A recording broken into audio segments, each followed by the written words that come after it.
Welcome friends.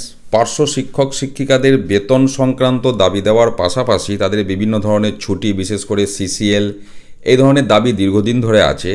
তো সেই সিসিএলকে কেন্দ্র করে একটি কোর্ট কেস হয়েছে, তারই আমি আপডেট শেয়ার করব। এখানে যেটা বলা হচ্ছে, পিটিশনাররা প্যারা টিচার এবং 6 নম্বর যিনি পিটিশনার তিনি একটি প্যারা টিচারদের সংগঠনের সেক্রেটারি। এবং যেটা বলা হচ্ছে, তারা যেটা দাবি করেছে যে তাদেরকেও চাইল্ড কেয়ার লিভ দিতে হবে প্যারা টিচারদেরকে, যেমনটা অ্যাসিস্ট্যান্ট টিচারদের ক্ষেত্রে আছে, অর্থাৎ ফিমেলদের মতো ফিমেলদের, মেলদের মতো মেলদের। এই হলো সামগ্রিক বিষয়।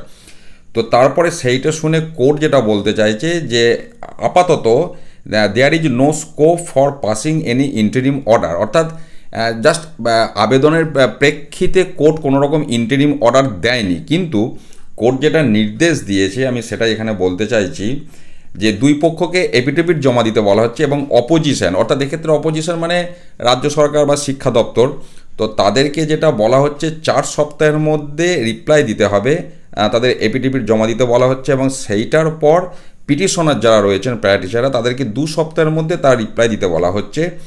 এবং দুই পক্ষকেই স্বাধীনতা দেওয়া হয়েছে যে মেনশন করে এটাকে তারপরে হিয়ারিংয়ের জন্য তোলার জন্য, এটাও এখানে বলা হচ্ছে।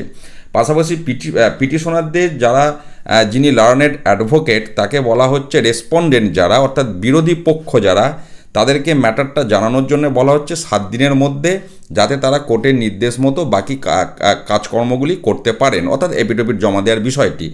তো আপাতত এই বিষয়টা সামনে আসছে। এবারে এই কেসের আপডেট পরবর্তীতে যেমন যেমন আসবে আমি আপনাদের সাথে শেয়ার করব।